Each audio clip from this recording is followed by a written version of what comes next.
Sorry, what time does the quarantine end?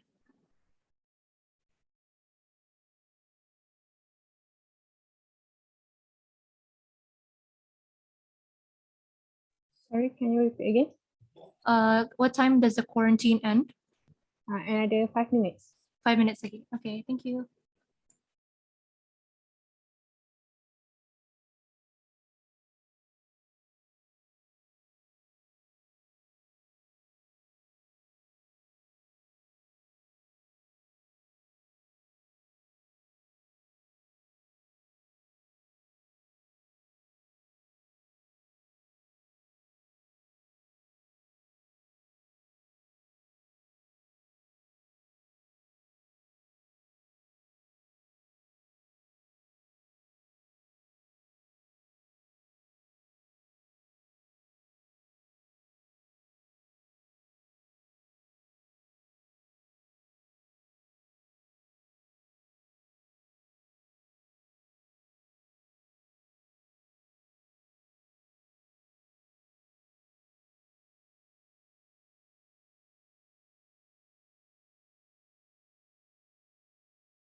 The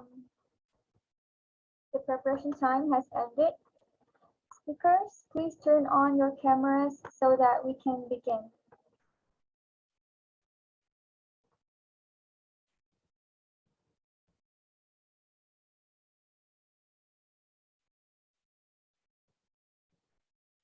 Before we can start the debate, the speakers for Team Lang must take their speaker position.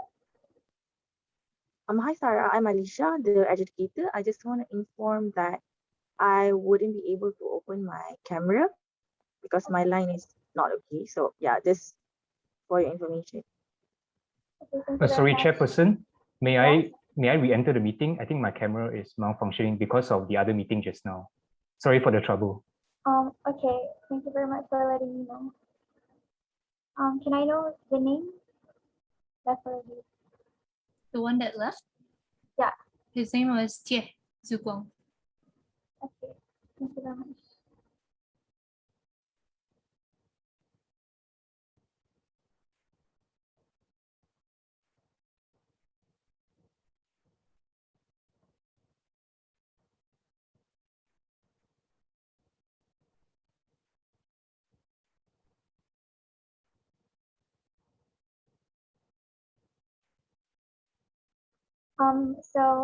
Speakers for Team Lang must take their speaker position, and also for the speakers for Stripes also need to take their speaker positions. You may type in the chat if you will.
Speakers, can I have your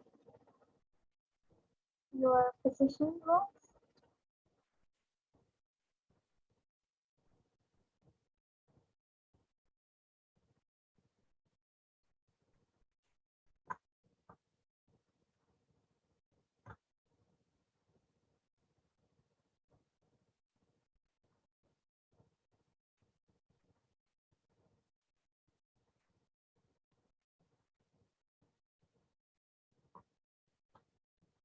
Hayani is the Prime Minister for Team Lang.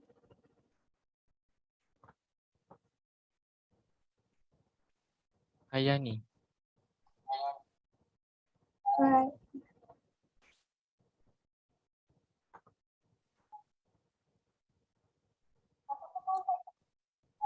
Aku.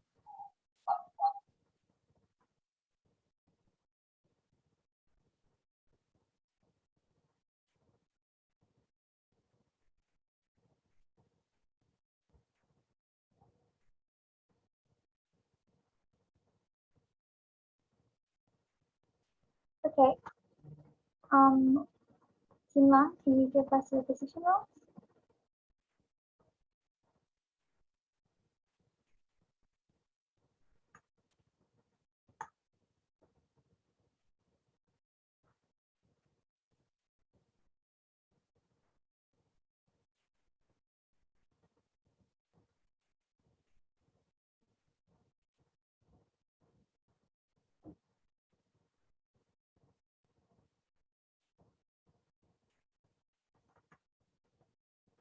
Calling for Team Lang to give us the speaker roles.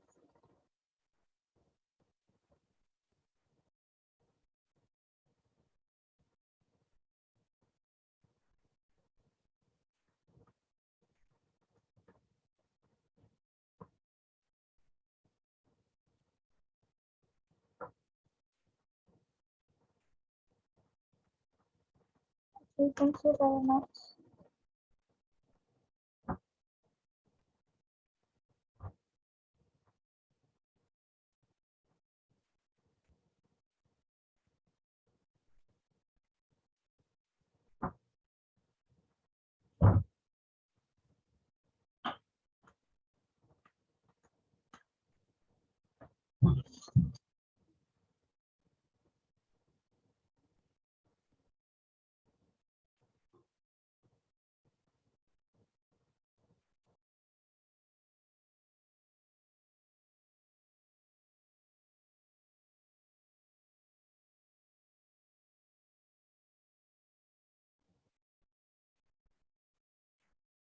Okay. Good afternoon to honorable educators, lecturers, debaters, ladies and gentlemen. Before we start our debate today, please mute your microphones to ensure there will be no disturbance to the floor of this debate. I would like all participants to turn on their cameras for this competition.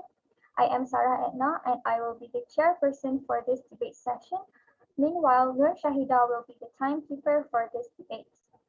This House would like to call upon the motion that this House support the efforts to fund the creation of self-driving cars. Now, I would like to clarify the rules and regulations of this debate competition. For the substantive speech, the timekeeper will ring the bell at the end of the first minute to show that point of information, POI, can now be delivered.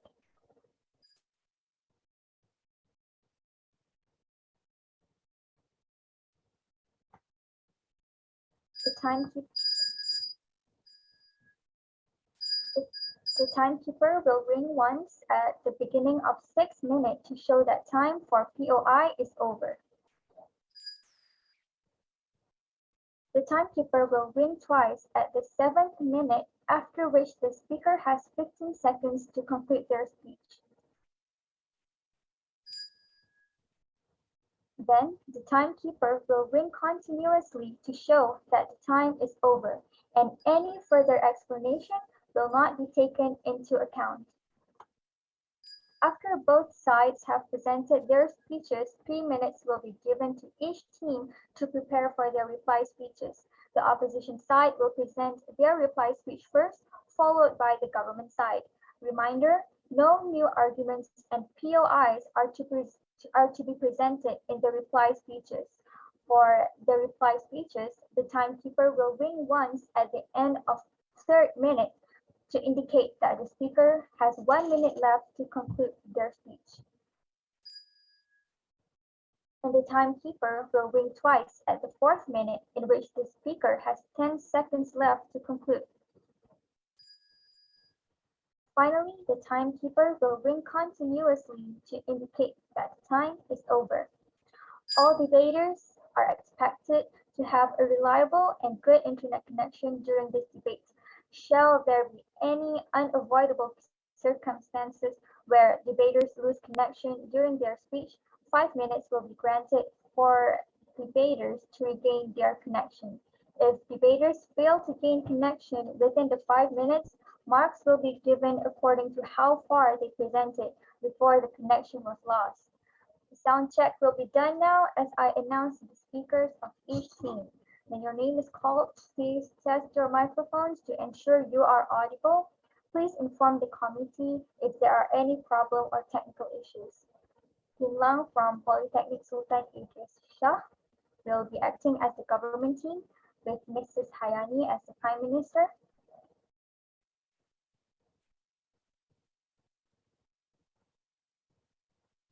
Mrs. Hayani, are you here with us today? Okay. Bismillahirrahmanirrahim. Assalamualaikum and good evening to everyone. So, Mr. Speaker Sir, Madam Speaker Ma'am. I'm sorry, Miss Hayani, we haven't started the debate yet. This is just a session to make sure that everybody is here. Oh, You just have to say your name. Yeah, but thank you very much. Miss Farah as the Deputy Prime Minister. Miss Farah, are you here today? Yes. Okay. And Mr. Azrael as the Government Whip. Yes, here. Thank you very much. Then Strikes from UM will be acting as the opposition team for this debate, with Mr. Kusairi as the opposition leader, Hi. Mrs. Aunia as the deputy leader of opposition. Hello. Okay, and Mr. Tia as the opposition whip. Here. Okay, thank you very much. I shall now introduce our adjudicators, Mrs. Fatin Alisha and Mr. Kaviraj Shikar. Without further ado, ladies and gentlemen, I call upon the Prime Minister, Mrs. Hayani, to open the case for the government. The floor is yours. thank you. Bismillahirrahmanirrahim. Assalamualaikum and good evening, everyone. Mr. Speaker Sir, Madam Speaker Ma'am, on today's motion, as the government side, this House support the efforts to the creation of support the efforts to fund the creation of self-driving cars. So, efforts, we can define it as effective force as distinguished from the possible resistance called into action by such force. Self-driving cars also can be defined as an autonomous car that capable of sensing its environment and operating without human involvement. Fund is a way of investing money alongside other investors in order to benefit from the inherent advantages of working as part of a group, such as reducing the risk of the investment by a significant percentage. We believe the self-driving car should be invested to make humans have a convenient life. Today, I, as a Prime Minister, will talk about benefits in self-driving cars to the environment. Then, my Deputy Prime Minister will talk about the benefits for consumers in self-driving cars. UI. Reject. Moving on to my first point.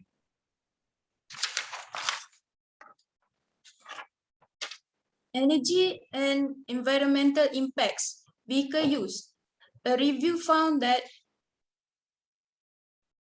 private autonomous vehicle may increase total travel, whereas autonomous buses may lead to reduced car use. Vehicle automation can improve fuel economy of the car by optimizing the drive cycle, as well as increasing congested traffic speeds by an estimated 8% to 13%. Reduce traffic congestion and the improvements in traffic flow due to widespread use of automated cars will translate into higher fuel efficiency, ranging from a 23% to 39% increase, with the potential to further increase. Additionally, self-driving cars will be able to accelerate and brake more efficiently, meaning higher fuel economy from reducing wasted energy typically associated with inefficient changes to speed. However, the improvement in vehicle energy efficiency does not necessarily translate to net reduction in energy consumption and positive environment outcomes. On to my second point is reduce POI? pollution. POI? Reject. Computerized systems are also better than their human counterparts at choosing the most fuel efficient route. They accelerate and brake more smoothly. This eco-friendly driving practice collectively save fuel, which ultimately reduces exhaust pipe emission. Thank you. That's all from me.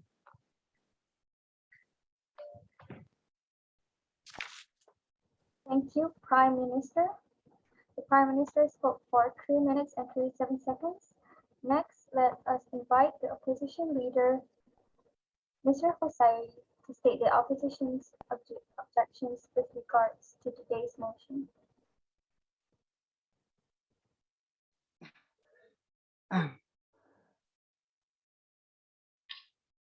Ladies and gentlemen, the member of the House, we from the opposition side believe that self-driving car is very important advancement in the future technologies. But we believe that this is not the debate to determine what is the benefits and what is the pros and cons about self-driving car. The issues in the motion is that this House supports the efforts to fund the creation of self-driving car, which means that in this discussion, we are going to discuss either that we should support the efforts of having investment or having a capital to be invested in the creation of self-driving car, ladies and gentlemen. But this phase is not being covered by the Prime Minister.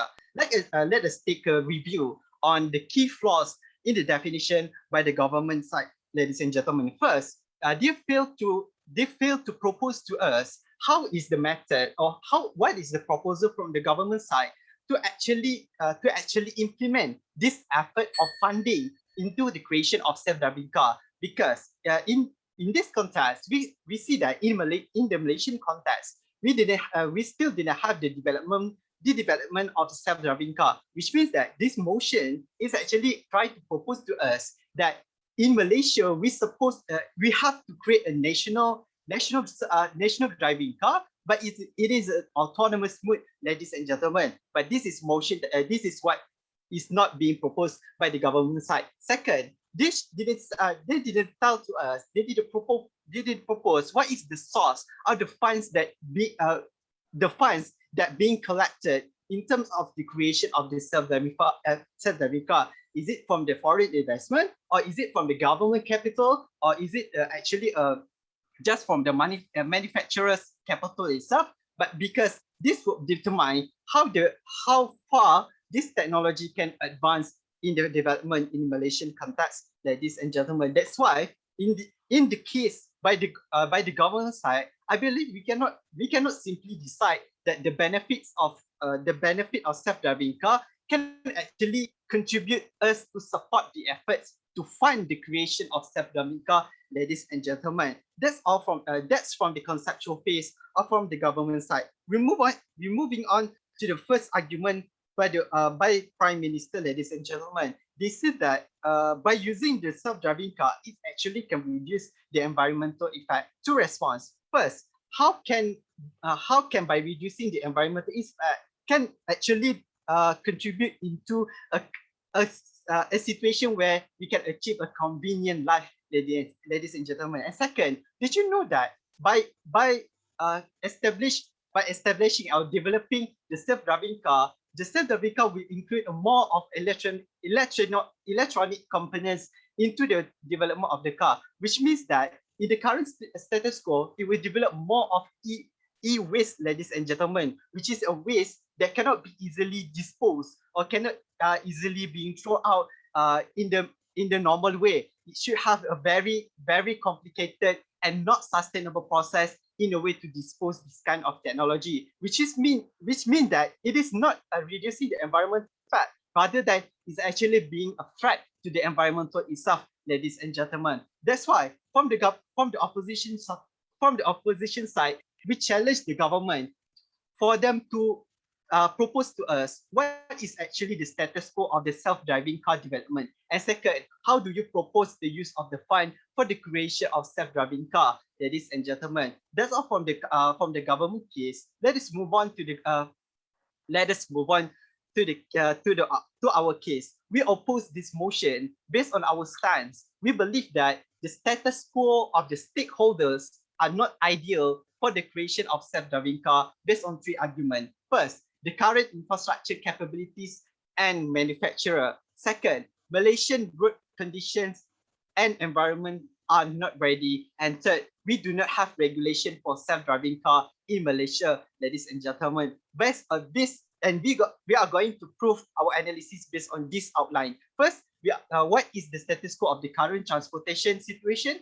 Second, how is the response of the stakeholders? And third, the irrelevance of the funding in the creation of self-driving car, ladies and gentlemen. Now, moving on to the first argument, the current infrastructure capabilities and manufacturer. The main stakeholders involved in the creation of vehicular transportation, manufacturer and specialists, including the infrastructure, and these industry players determine the state of the creation of self-driving car. Because in the current status quo, people are not skilled enough or aware enough regarding how to manufacture this kind of technology. Because this technology, including the sensor and digital components and new technological adaptation into the engine of the car, which is these points can be seen in 3 points. First, the infrastructure dependency on the foreign expertise. Because in the current situation, the components and the factory itself borrowing the technology from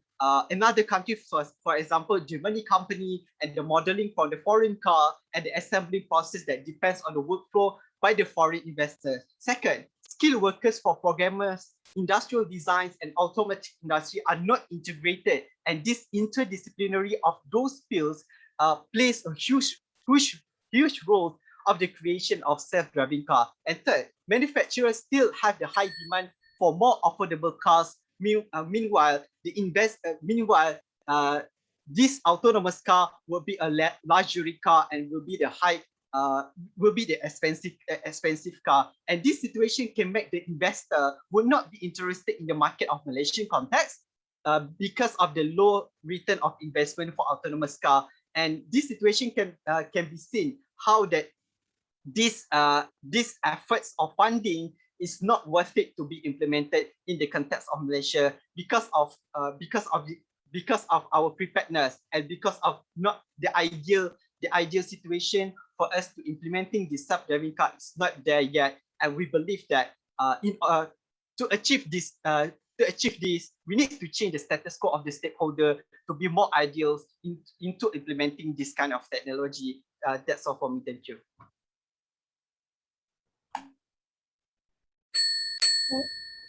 Thank you, Mr. Muhammad Husairi. The opposition leader spoke for 7 minutes. I call upon the Deputy Prime Minister, Farah Izzati, to counter the opposition's arguments. Thank you, Mr. Speaker, sir, Madam Speaker, ma'am. Okay, now, first, I would like to rebut opposition leader, which he mentioned that about the why we should know the benefits of self-driving car. Okay, first, before we develop the self-driving car, of course we have to know about the benefits. Okay, then he had mentioned about the manufacturer. I think there is no problem about that because we have talented worker about the technology. Okay, now let me move on to my first point, which is the benefits of self-driving car. Okay, first, the self-driving car could include higher speed limits, smoother rider, and increased roadway capacity, and minimize traffic congestion due to decreased need for safety gaps and higher speeds.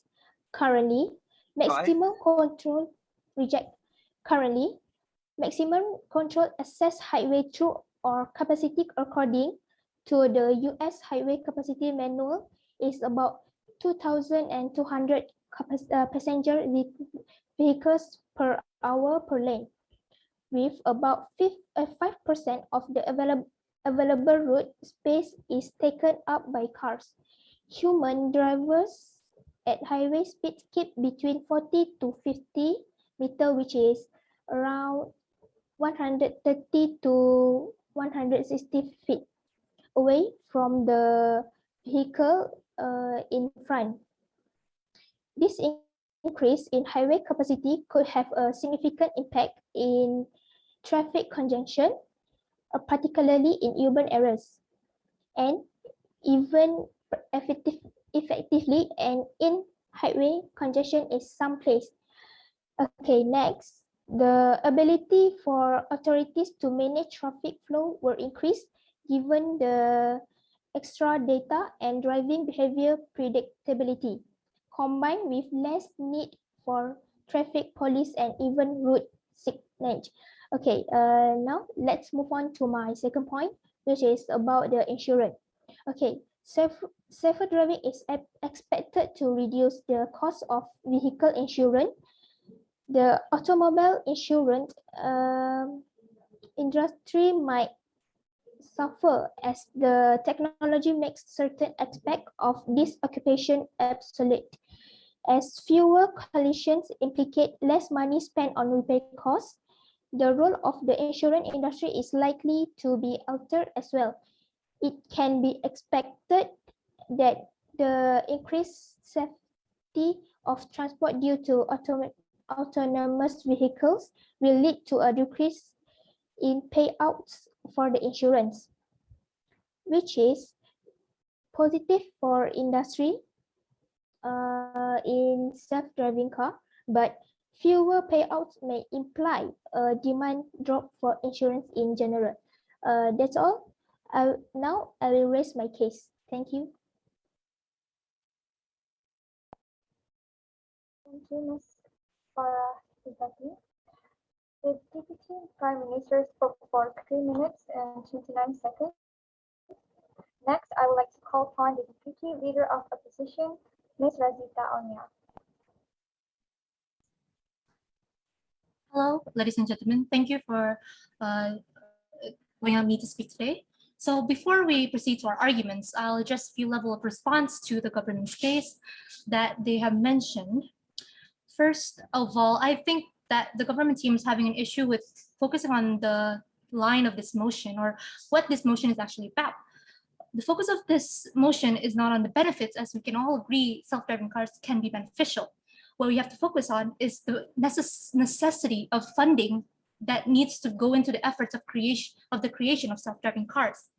And as the opposition team, as the opposition leader has mentioned, we as opposition do not agree to that. Why? Another issue that the government team has mentioned is that it will reduce the amount of cars that are going to traffic congestion. But with more self-autonomous cars being more available to the public, more people will be able to use the car. And this brings in the Jevons paradox, which increased efficiency causes increases in weight and usage. Increase of usage means more people will be contributing to greenhouse gases or will be contributing to the use of resources that will contradict back to their case as a better environmental option. And plus, and traffic congestion as well is a problem that can be, the capacity itself, it can be solved by public transportation and not self-autonomous cars, because trams and buses have already been proven to hold more capacity for the amount of space they use on the road.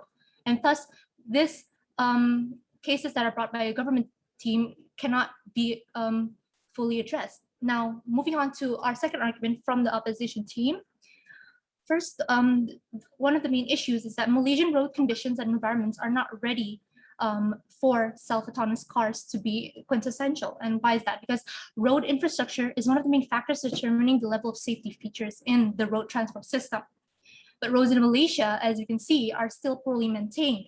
no proper distribution of sidewalks, and their unregulated road constructions all causes irregular roads and fading signs, like things that can help a car detect for the car sensors to detect for possibles of accidents and stuff like that cannot be fully incorporated because our road structures and or road infrastructure itself is not conducive for it.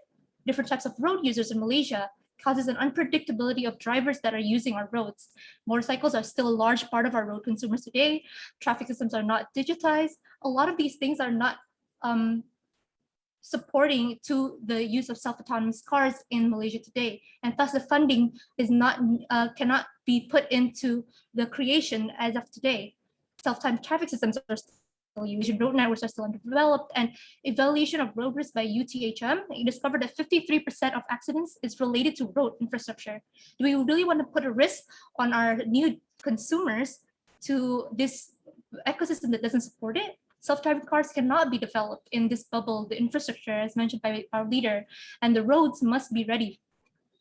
Moving on to our third argument, government policies in Malaysia are about self-driving cars are not established yet. Malaysia is still in early stages of discussing regulations of self-driving cars in the parliament. Testing for self-driving cars has only been done on a small scale, and the Ministry of Transport has only approved around 1 7-kilometer testing route, and the Cyberjaya Malaysia Autonomous Vehicle MyF testing route, which is the MyF testing route. There have been more investments and efforts to test the technologies with larger passenger vehicles, but the Malaysian general public themselves, in addition to the government policies, are not knowledgeable enough and are not protected with the regular laws. Driving schools would need to adjust the curriculum to help self-autonomous cars as well, and this comes into the issues of responsibilities and again insurance of who will be in fault with the accident, because not both sides are well informed about the issue. Countries like the US, for example, have automatic regular laws in 41 states. So the idea of autonomous cars and the lessening and the benefits that mentioned by the government team can be seen because it's already being fully supported by the government. But it is responsible to drive the development of the self-driving cars when the people are still not enlightened and protected by the strong laws. The government of Malaysia's policy that address self-driving cars are obviously lacking, and policymakers should shoulder the responsibilities in ensuring that self-deployment of the autonomous vehicle. Their decision to allow new technologies should benefit both the technology developers as well as the public. And thus with that, I open if there's any points. If not, so I would like to rest my case. Thank you.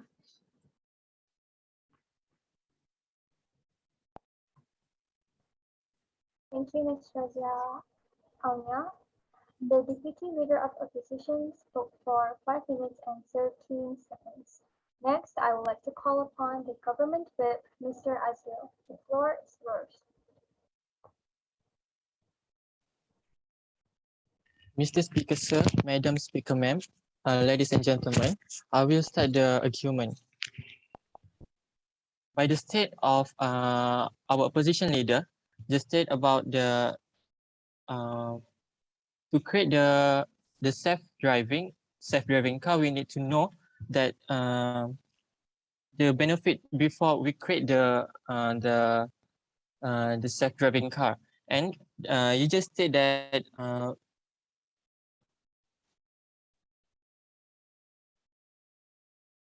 not easy to be the self-driving car is not easy to be seen in the Malaysia, and asking for the idea to be proposed.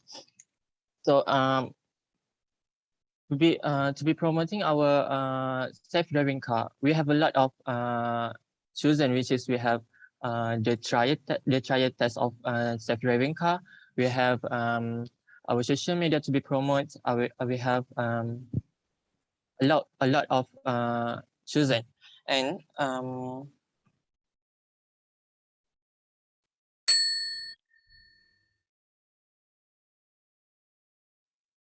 our deputy opposition leader just said about the public transport can save the environment.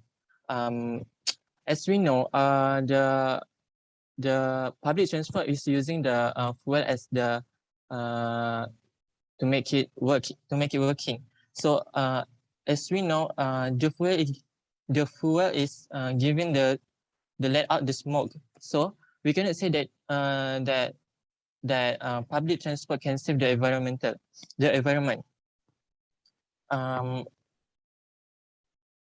In the same time, our self-driving car is using the electronic, and without let out the smoke but from the fuel. So we can say that Why? reject. So we can say that the environment, the public transport, and you cannot say that the self-driving car is not safe for our Earth. Next point is our opposition leader is state about the we don't have the worker to make the self-driving car, but as we know, we have a lot of students and staff which is studying out from Malaysia, have a good talent in making the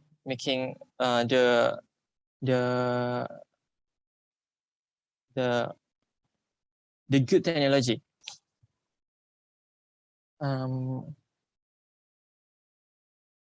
And the opposition leader just state about the self-driving car is expensive for human in Malaysia.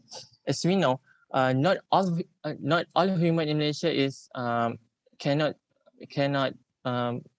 use for self-driving car.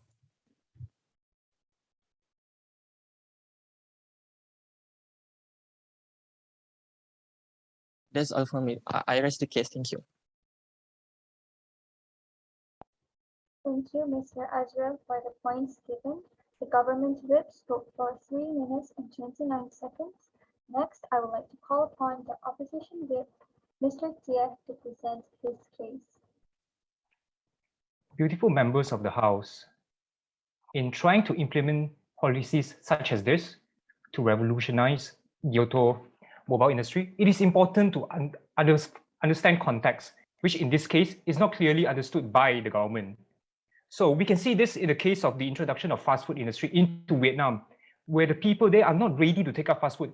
And ultimately, McDonald's failed in Vietnam because people are more accustomed to the availability of cheap street foods, and people are more comfortable with dining out in streets instead of in fast restaurants. And it took them 10 years to reach the market.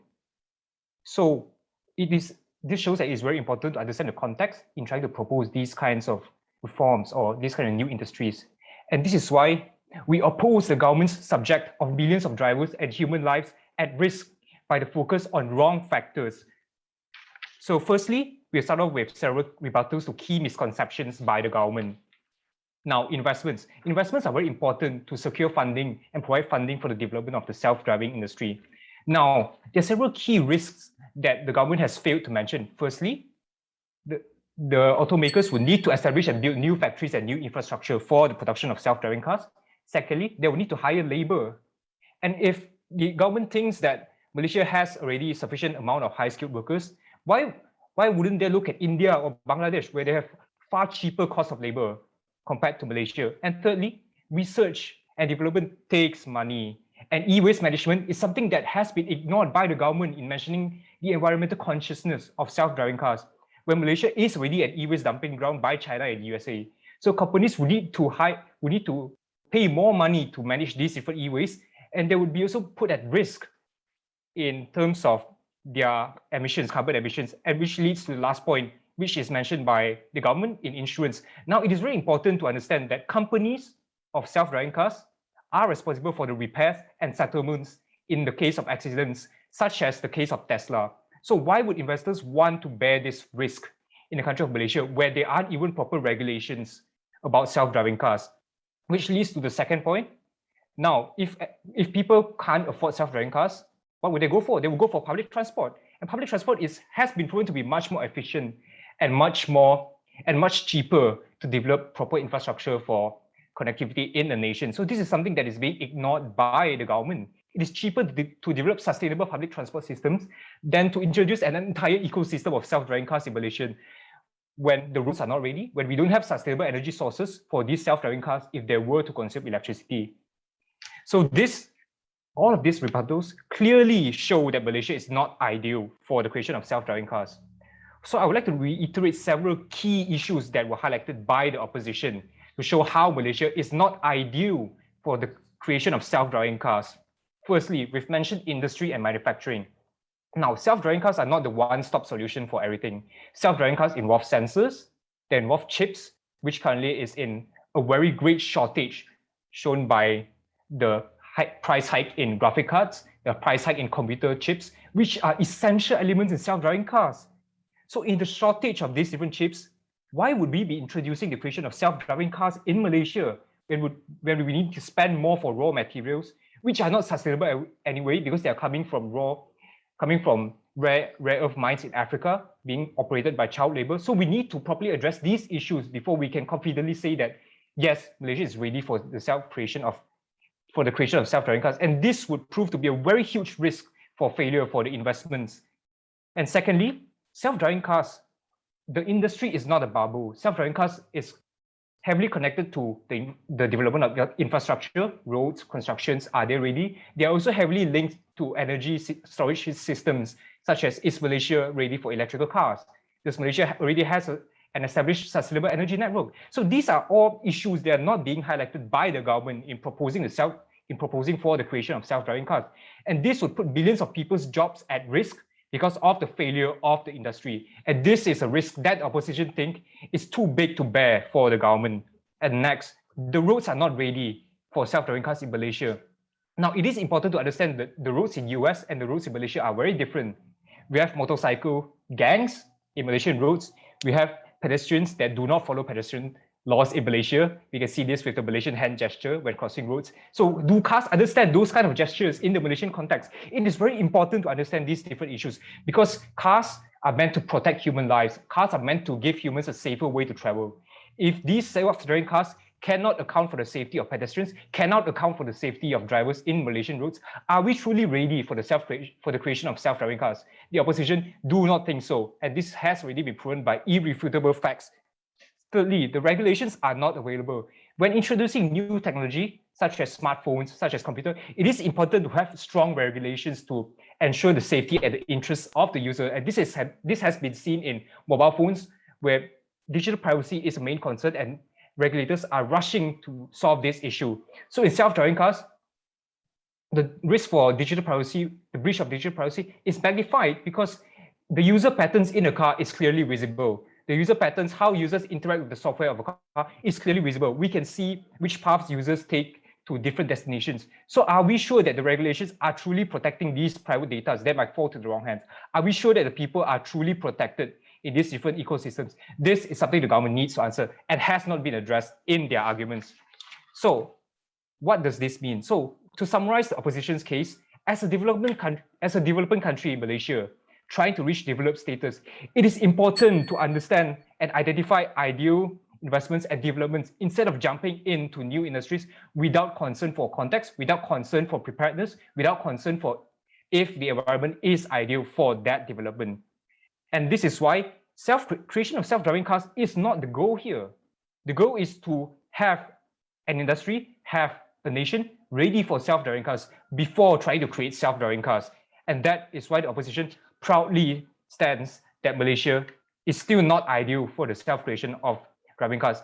And allocating funds to an industry that would die eventually would put at risk millions of people's lives, would put at risk millions of drivers' lives, and would put at risk millions of people's earnings and people's investments. So I rest my case. Thank you. Thank you, Mr. Kia. The opposition whip spoke for 6 minutes and 49 seconds. Now, 3 minutes will be given to both teams to prepare for their reply speeches. The time starts now.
Your 3 minutes is up, ladies and gentlemen. This debate will resume with the reply speeches. Let us now invite opposition team to sum up the case for today's debate.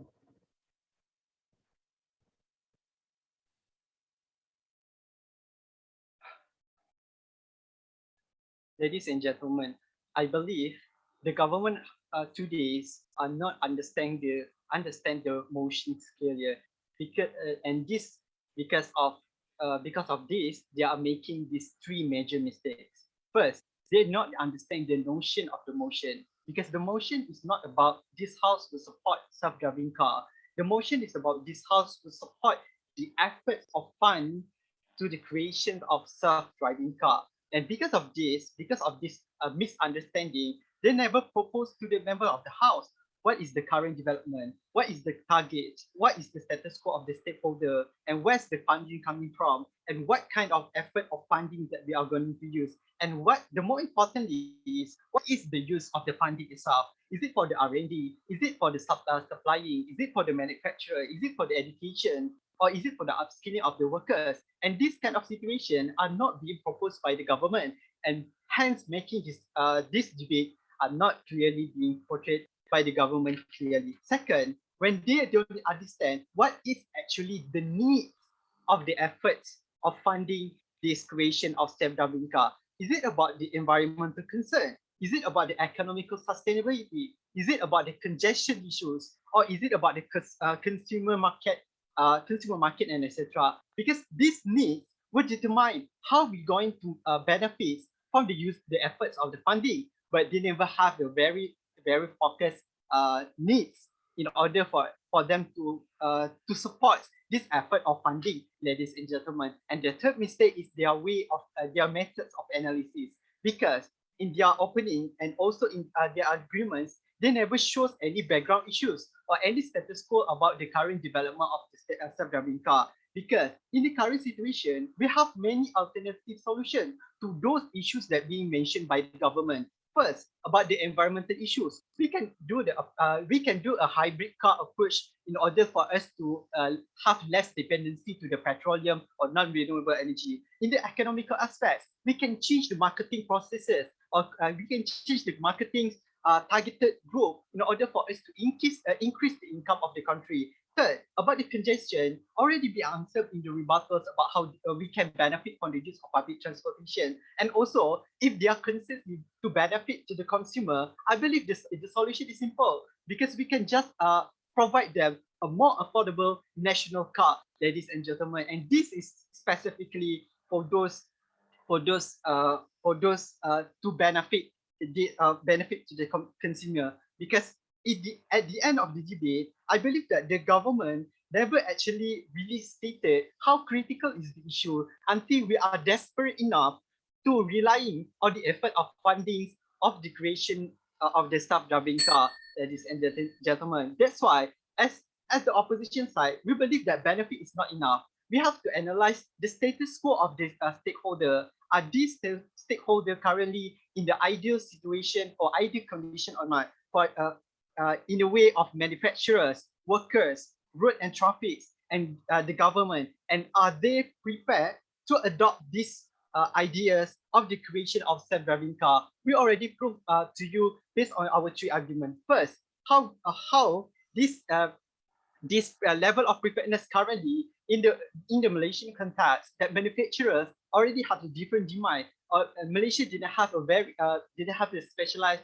in this kind of field. And second, we already proved the condition of the road and the ecosystem of our traffic conditions. And secondly, the government policies are not ready and feasible to adopting any self-driving cars adaptation. And we believe that in order for us to adopt this kind of condition, we have to make the ideal condition for us to finally support the idea of self-driving car. Ladies and gentlemen, thank you. Thank you, Mr. Husari, for summing up the opposition's team. Lastly, we welcome the government team to sum up their case for today's debate. Okay. So to sum up this case, we from the government side mentioned that self-driving cars gives benefits to environment. Another significant factor in the self-driving cars pros and cons debate is the environment. Autonomous cars will likely be electric rather than utilizing internal combustion engines. Furthermore, the consistent speed self-driving cars will be traveling at will reduce constants, braking and accelerating. These factors will all contribute to reducing emission and becoming more environmentally sustainable. Secondly, minimize traffic congestion, reduce cost of a vehicle. With this, I rest my case. Thank you. Thank you, Ms. Hayani, for summing up the government's case. Ladies and gentlemen, with that marks the end of the debate today.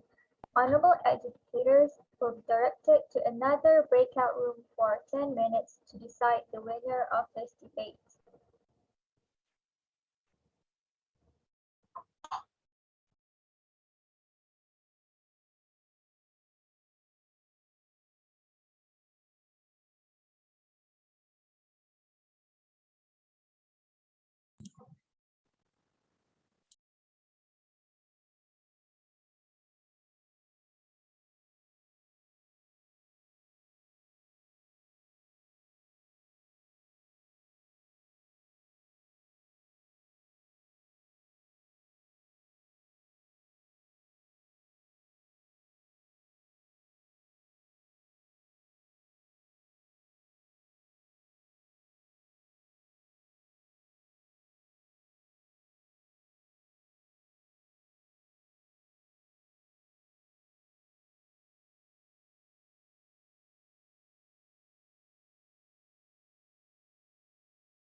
Hold on, yeah, guys. I think there's a bit of technical issues. It's supposed to be in the other room. Not sure how to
Excuse me.